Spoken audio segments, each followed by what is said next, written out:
mtoto wako amekufa kwa sababu alikuwa na moyo mkubwa. Sasa ninachoshangaa mimi sijawahi kuambiwa mimi nina matatizo yote wala nini, mtoto wangu anakuwaje na moyo mkubwa.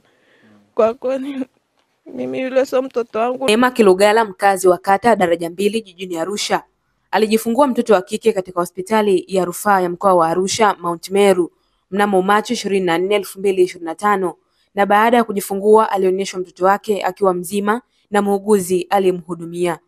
Hata hivyo, alipoletewa mtoto huyo baadaye, alibaini kuwa alikuwa amefungwa vitenge visivyo vya kwake, jambo ambalo lilizua wasiwasi. Kufuatia madai hayo, Wizara ya Afya ilichukua hatua za haraka, ikiwemo kumsimamisha kazi muuguzi aliyemhudumia Neema ili kupisha uchunguzi. Pia sampuli za vinasaba, yaani DNA, za wazazi waliojifungua kipindi hicho pamoja na watoto wao zilichukuliwa kwa ajili ya uchunguzi katika ofisi ya mkemia mkuu wa serikali.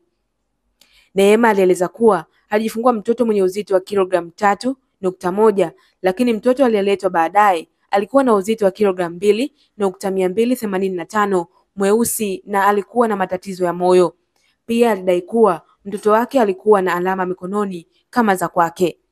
Kwa upande wake, Sabrina Andrea, mama wa Neema, alieleza kuwa walikumbana na changamoto katika hospitali hiyo, ikiwemo kucheleweshwa kwa upasuaji na mabadiliko ya ghafla katika huduma.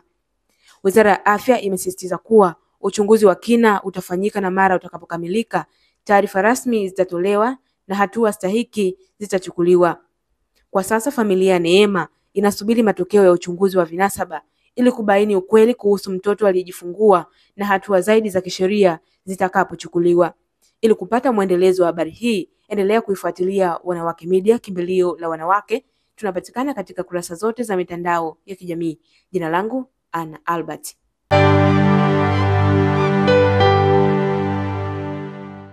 Wanawake Media, kimbilio la wanawake.